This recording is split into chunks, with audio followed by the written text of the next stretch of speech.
Du lytter til Radio 24/7.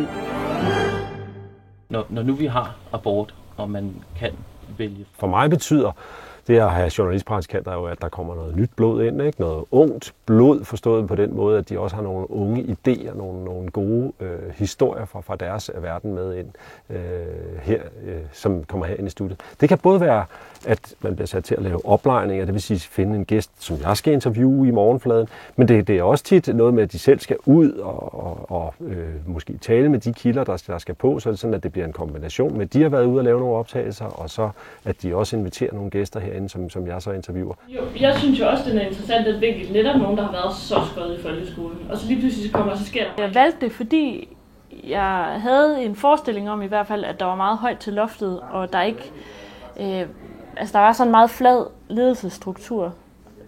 Så hvis man har en god idé, så skal man bare fyre den af, og så får man som regel også lov til at lave den faktisk. Jeg får også lov til at tale jysk, for eksempel. Det er også mega fedt. Jeg vil høre, om du vil lade med. Der er altid sådan en spænding lige inden ens indslag kommer i radioen. Jeg synes også, det har været rigtig sjovt at opleve det der med, at også når man interviewer nogle mennesker, at det rent faktisk betyder noget for dem, det man laver. Vi sender 2 timer om dagen på reporterne, og der kan man stå for 2-3 indslag i løbet af de 2 timer, så man har rigtig meget ansvar, synes jeg. Når man fortæller en historie, så ved man, der er lyttere i den anden ende. Og jeg ved jo, for hvordan jeg selv lytter til radio. Altså, man står i badet, er ude at køre bil. Det er sådan et meget intimt medie, og det synes jeg er ret tiltalende. Vi forventer jo nogle praktikanter, som har mega meget at gå på mod og har nogle gode idéer. Her i huset er der plads til rigtig mange forskellige typer. Det vigtigste er sådan set bare, at man kommer med nogle idéer og noget drive for at få nogle gode historier banket afsted.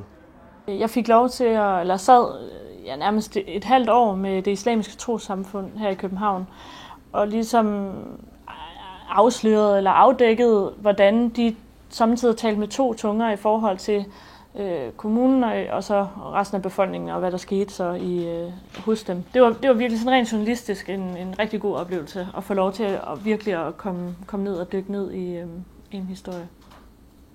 Jeg synes, det er dejligt at være havnet her, fordi lige nu så er der ekstremt stort fokus på at lave stærke historier og stærke egen historier. Vi tager selvfølgelig også fælles historier op, og der er selvfølgelig masser af fællesstof i medierne, vi også gerne vil dække. Men det er også rigtig vigtigt for os at lave vores egen historie og bidrage med noget nyt til mediebilledet. Og det synes jeg er noget af det rigtig gode ved at være her i huset. Og det tror jeg også, noget man kan lære rigtig meget af, også som praktikant. Radio 24/7. Den originale taleradio.